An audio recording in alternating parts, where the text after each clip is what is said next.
Good morning, and welcome to another inspiring episode of the Good Morning Minute, where we start our day with purpose, passion, and a little bit of power. I'm your host, Angelina Mojica, and today's conversation is part of a special series in partnership with the Empower Her Step virtual conference, a movement rooted in helping women rise, heal, and walk boldly into the life God designed for them. Our mission is simple but powerful, empowering life purpose. Because we believe that when a woman finds clarity in her calling, everything changes for her family, her community, and for the generations to come. So, friends, grab yourself a cup of coffee, take a deep breath, and get ready to be uplifted as we dive into real stories, honest lessons, and bold steps towards purpose with our guest today, and that is Regina. Hello, Regina. Welcome to the Good Morning Minute podcast. Hello, Angelina. Thank you so much for having me on. Yeah, absolutely. And so, Regina, I got to know you a little bit through your bio, but I'd like to take a moment just for you to introduce yourself to our listeners. Okay, I'm Regina Hiremath. I am the founder of Alamonia Life. I am an author, speaker, and executive board member for a domestic violence organization. Wonderful. Oh, okay. So I'm pretty sure all of that comes with a backstory for sure. And I'm interested in getting to know a little bit more about that. But before we jump into the heart of our conversation, I like to start with a little fun icebreaker. And so I'm going to ask you, what's your go-to morning drink? My go-to morning drink is water. Okay. Yeah, to stay hydrated. No, Yes. but that's good because we lose so much during sleep as far as, sweating and things like that. So we definitely want to replenish ourselves. I am not good at that. I try to, but I am more of a coffee drinker in the morning. And I mean, it's not even really coffee. It's more creamer than coffee. So, a lot of cream, a little splash of coffee. That's me. Um, but definitely so good. Well, let's start our conversation. And I'm just going to jump in and ask you, Regina, what was the defining moment of pain or challenge in your life and how did it impact you? Okay, so I had a traumatic childhood, lots of abuse and neglect, and I ended up marrying a narcissist in my mid 20s and struggled through the marriage for 23 years. And one day I was unloading the dishwasher and hit a wall. I was on overload and I started to throw the dishes. I was exhausted from a life that was ever pressing, being married to a narcissist after having so much trauma in my past. Mhm. And I had a moment, Mhm. and that was a breakthrough that I needed that allowed me to see how bad things had actually gotten for me. That was the beginning of me turning my life around, getting help. Mm. Wow. Well, I want to say thank you for being vulnerable and sharing, that part of your story. I too have been in a domestically violent relationship. It was my second marriage, and through that, I had a miscarriage due to the violence. And then not only that, but in that moment when I'm breaking out of that, I mean, it took me 7 tries to get out of a relationship, and I wasn't as invested as you were 20 something years, but um, I still looked at myself and go, oh my gosh, I'm such a statistic right now.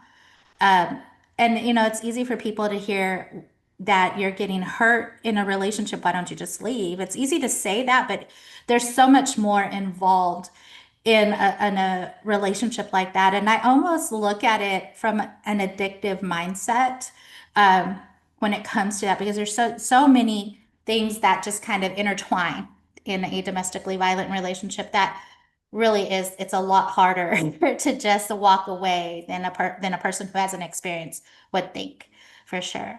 Um, so as you're going through this situation in 23 years, you hit this moment of I'm throwing the dishes because I'm just frustrated. So what was it that helped you kind of heal and grow through this season? So immediately, I contacted a women's center Mhm. for therapy after being advised by one of my friends who was talking to me on the phone, and she was just like, seem you don't seem like yourself, and I think Mhm. maybe you need to reach out and get some help. And I did, thankfully. And I began therapy. I created a plan to leave and file for divorce, and he begged me to stay, Mhm. promised to go to therapy. We Yeah. went to therapy for 4 years. The fifth year, I realized that this wasn't getting any better. So I sought therapy alone Mhm. and worked on myself. Went to therapy. I worked out all the pieces of me that I had let go of. I was pulling it all back together and creating a much stronger and more satisfied person who felt strong enough to be on my own Mhm. with my 3 children. So I'm grateful that the second attempt I was successful. Wow. And I mean, that's so courageous. It really is. It took me 7 tries. So I understand because you want you want your children to have a dad, that's active in their life. I mean, we grow up in a world where they tell us like, women that come from a divorce, there's a stigma behind it and there's, a stereotype and we really, I mean, nobody wants a broken family for their children, and so then you have to learn how to co-parent and all of those other things. But it could still be healthy, without being in the relationship is what I learned and discovered in my own journey. But there's also so much more than just the divorce that you're having to deal with as well outside of that relationship and the things that you're having to face. Especially if you're in a church or something like that too. They tend, it tends to limit our ability to lead when we're doing those things. So you're talking about getting into therapy. So like some of that healing for you, what was that like? What was the healing process like for you? From the middle of the marriage until the last couple months, I'd seen 5 therapists because he always made me feel like the problem was me. If I could fix myself or if I could change that, things Hmm. would work out. And so, up until filing for divorce, I'd seen 4 therapists. The fifth therapist that I saw after I moved out labeled what I had been dealing with for so many years as narcissism. Wow. And I was actually divorced when I discovered that it was narcissism and learned so much about it Mhm. and just, you know, just worked hard on understanding how my past was intertwined in my present Mm. and how it had shaped my views on life and people and Mhm. myself, and being able to unpack all of that the way that I view everything through the Mhm. lens of trauma, and taking that apart, I was then able to create a new mindset in the way that I Mm. see myself, and the way that I show up in the world, and the way that I uh, treat myself as a blueprint for other Mhm. people to treat me. So it was lots of really challenging work, but I'm grateful for Yeah. finding the right therapist and being willing to walk through those challenges. Wow. And I bet you had some setbacks in that as well. Um, so so going through this transformation of the mind, learning to reframe the things from your past so that it no longer affected who you're present and who you wanted to become, you want to become, and you're becoming, and who you are today. When did you start sensing like there's purpose on the other side of this situation? It was right after I filed for divorce. Mm. I was journaling a lot, and I let a friend of mine read some of my journal entries, and she had asked me if I'd like to write a book. And at that time, that was the furthest thing from my mind. But I Mhm. definitely sensed that there were more people who were going through some of the similar challenges. And I decided to start a divorce blog, not even knowing which way to go. But thankfully, I reached out to a friend of mine who's a consultant just to get Mhm. some advice from her, and she wanted to take on the project. So we worked together to launch Alimony Life. Wow. How beautiful. And so you have this blog starting up, the possibility of a book that has been created. So all of this is starting to just kind of project, Formulated. yeah, it's just starting to project you into a direction, right? Right. And you're like, oh wow, this okay. I'm starting to see, the reason behind, the experiences. How has your story shaped the person I see today? How has the story shaped me?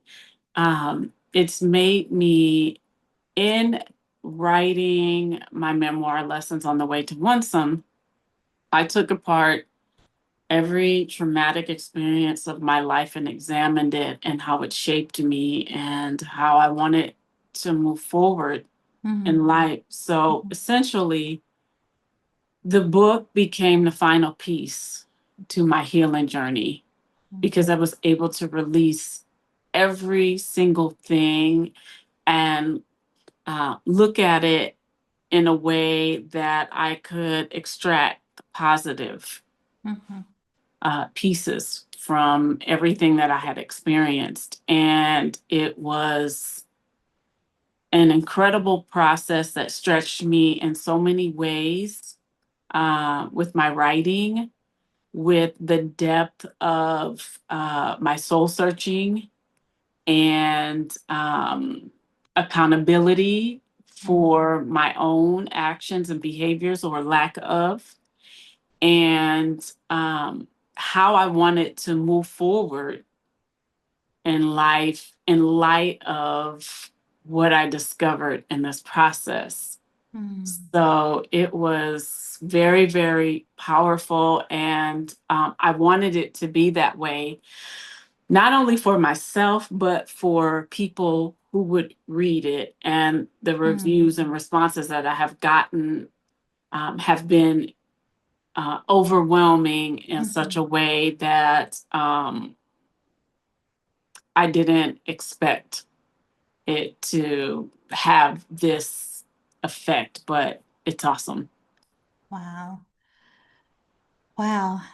And so, like, there's just so much that has grown from just your story alone. And so now you're this light in the world, and, amidst somebody else's darkness, you're a beacon of hope, right? So let me ask you, Regina, let's say somebody out there in our listener land, so to speak, um, is maybe suffering through a similar situation. Maybe they're in that moment of throwing dishes against the wall. What advice would you give that person? Um, I I would want them to know something that it took me a long time to figure out. So when I was able to examine my trauma that started at the age of 7, Mm, and able to see how incredibly strong I was at the age of 7, and then at the age of 10, and all the way into adulthood, I realized that I'd always been strong. There were just times in my life when I forgot, or I put my strength down because of something that I was experiencing.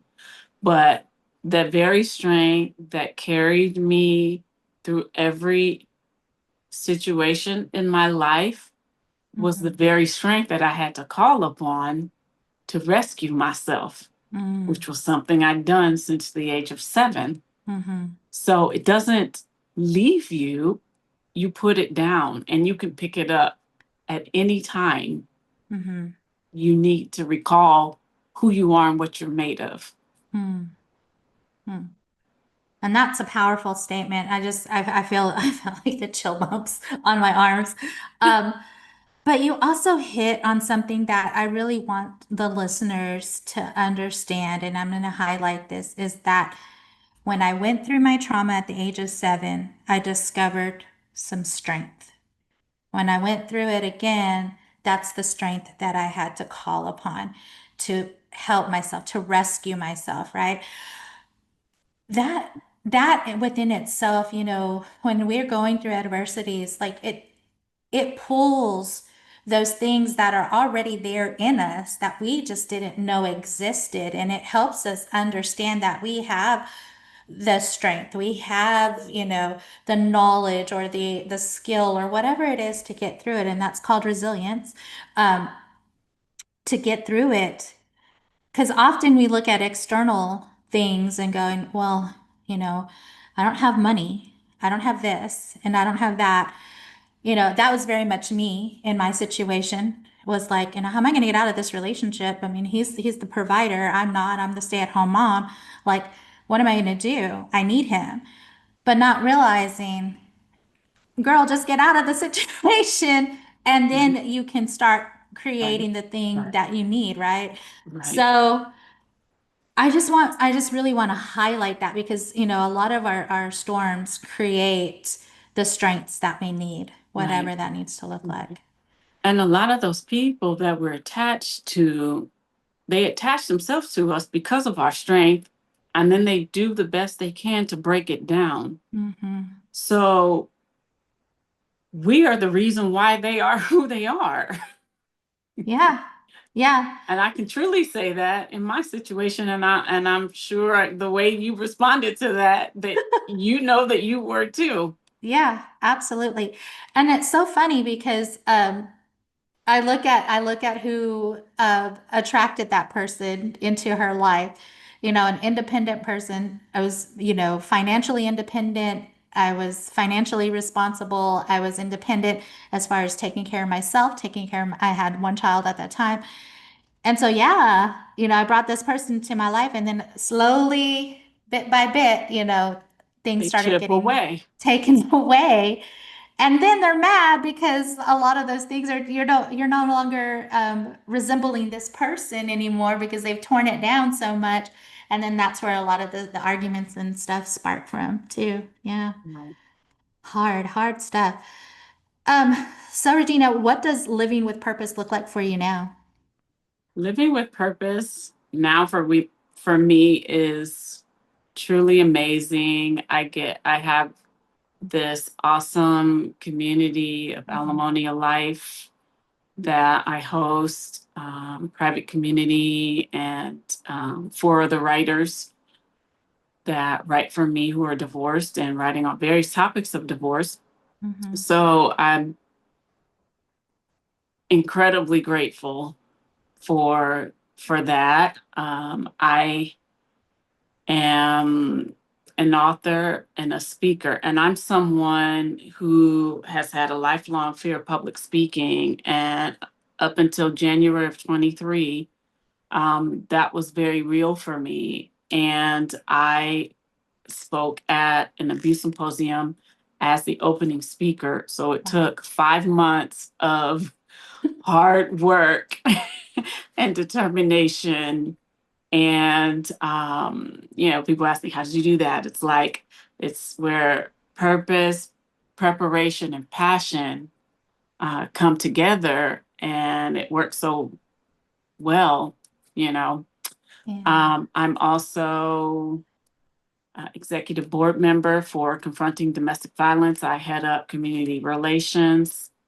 That was an amazing opportunity that I found online, and that they had their inaugural fundraising Mhm. gala coming up. And so I just jumped in and started helping them with sponsorships and event coordinating. And I was asked to be the keynote speaker for that event, and then later offered an executive board position, to which I accepted.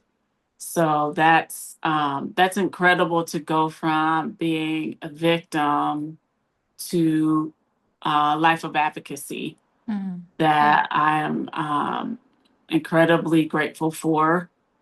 I This year I became a life coach and a travel agent because travel was a huge part of my healing journey, and was presented with the opportunity to become an agent. So I jumped at the chance because there are some projects and things that I'm developing that everything that I'm doing ties in together. So I love Mm. that all the pieces fit together to create this amazing puzzle that is now my life.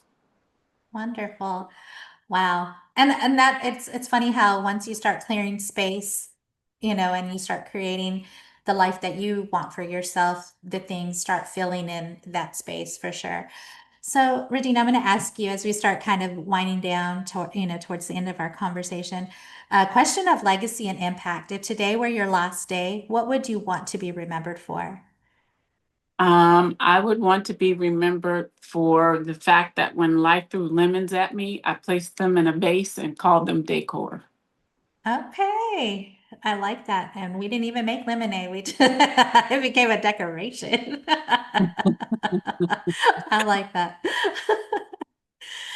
If you could leave just one truth or a word of encouragement with someone listening to today's message who's still trying to figure out their life purpose, what would it be? It would simply be that the moment you say yes to yourself, Mm. returning to yourself, and you take one step, the path lines up for you. Mhm. It But you really have to does. say yes and you have to take a step. Yes, yes, yes, you do. And it really does. It starts aligning. Once you make a decision, then everything starts to fall into that place. Um, and then I want to highlight too, saying yes to yourself isn't selfish. It's selfless. You're putting yourself first. So good wisdom, wise words there. Some good wisdom. So Regina, let's say we have somebody out there listening and they're like, you know what, I really want to work with Regina, or I want to hear more of her story, or just get in connection with you. How can they do so? Okay, so please go to alimonialife.com. That's where you'll find the blog. You'll find more information about me, the memoir, and my social media links. Wonderful. Well, Regina, I want to thank you for sharing your heart, your story, and your light with us today. It's conversations like this that remind us purpose isn't about perfection. It's about showing up and growing through the things that we go through, trusting that every step matters. Here at the Good Morning Minute and through the Empower Her Steps movement, we believe every woman has a calling worth discovering and a voice worth using. So, friend, wherever you are today, remember your purpose is powerful and you're not walking alone. So, until next time, keep rising, keep trusting, and keep walking boldly into the life God has designed for you. I'm Angelina, your coach, sending you much love, much peace, many blessings.